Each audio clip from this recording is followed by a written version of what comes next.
परेशानियों से डरे नहीं, उनका सामना करें।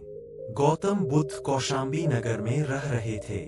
वहां की रानी गौतम बुद्ध का अलग अलग तरीकों से अपमान करती थी। रानी ने अपने कुछ लोग बुद्ध को अपमानित करने के लिए और परेशान करने के लिए उनके पीछे लगा दिए थे। रानी के आदेश पर वे सभी लोग बुद्ध का विरोध कर रहे थे, लेकिन बुद्ध ने किसी से कुछ नहीं कहा।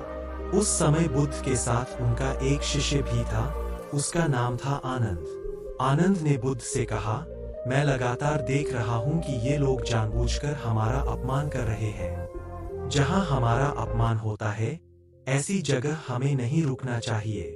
बुद्ध ने आनंद से पूछा, हम कहाँ जाएंगे?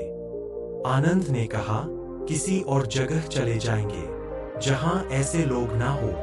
बुद्ध बोले, अगर वहाँ भी ऐसी ही परेशानियां बनी तो फिर कहाँ जाएंगे? और हम कब तक भागते रहेंगे? अपमान भी एक समस्या है। हम अहिंसा, धैर्य के साथ विनम्रता और शालीनता से ऐसे लोगों का सामना करेंगे। बुद्ध की सीख परेशानियां हर जगह है, हम परेशानियों से बच नहीं सकते। इसीलिए समस्या चाहे कैसी भी हो, हमें उसका सामना करना चाहिए। किसी व्यक्ति के लिए पहले से ही कोई राय न बनाएं। गौतम बुद्ध का एक खास शिष्य धम्माराम आश्रम में अपना काम करता और काम पूरा होने के बाद वह एकांत में चला जाता था। वह किसी से ज्यादा बातचीत भी नहीं करता था। जब धम्माराम एकांत में ज्यादा रहने लगा तो अन्य शिष्यों को लगा कि इसे घमंड हो गया है। शिष्यों ने बुद्ध से धम्माराम की शिकायतें करनी शुरू कर दी। एक दिन बुद्ध ने धम्माराम से सभी शिष्यों के सामने पूछा, तुम ऐसा क्यों करते हो?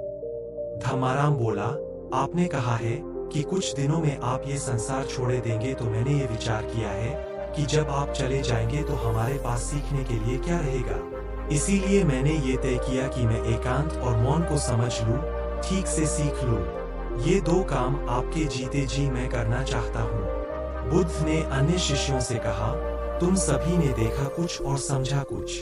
तुम्हारी आदत है कि तुम दूसरों की बुराई करते हो, इसीलिए तुम सभी ने धम्माराम की अच्छी बात को भी गलत रूप में लिया। बुद्ध की सीख, हमें किसी व्यक्ति को ठीक से जाने बिना उसके बारे में कोई राय नहीं बनानी चाहिए। अगर कोई अच्छी बात सीखना चाहते हैं तो घमंड छोड़ दे।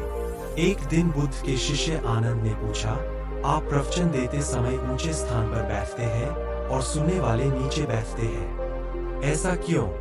बुद्ध ने आनंद से कहा, एक बात बताओ, क्या तुमने कभी किसी झरने से पानी पिया है?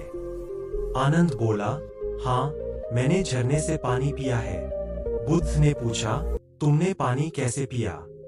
आनंद ने कहा, झरना ऊपर से बह रहा था, मैं झरने के नीचे खड़ा हो गया और पानी पी लिया।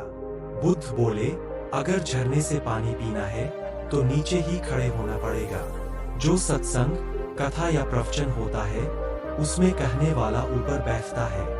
उस कथा का संदेश ग्रहण करना है तो सुनने वाले को नीचे ही बैठना होगा। नीचे बैठने से हमारे स्वभाव में विनम्रता आती है, हमें अच्छी बातों को जीवन में उतारने की प्रेरणा मिलती है। ऐसा करने से हमारा घमंड दूर होता है। बुद्ध की सीख, अगर कोई अच्छी बात सीखना चाहते हैं तो सबसे पहले अहंकार छोड़ देना चाहिए। इसके बाद विनम्रता के साथ ही अच्छी बातों को जीवन में उतारा जा सकता है।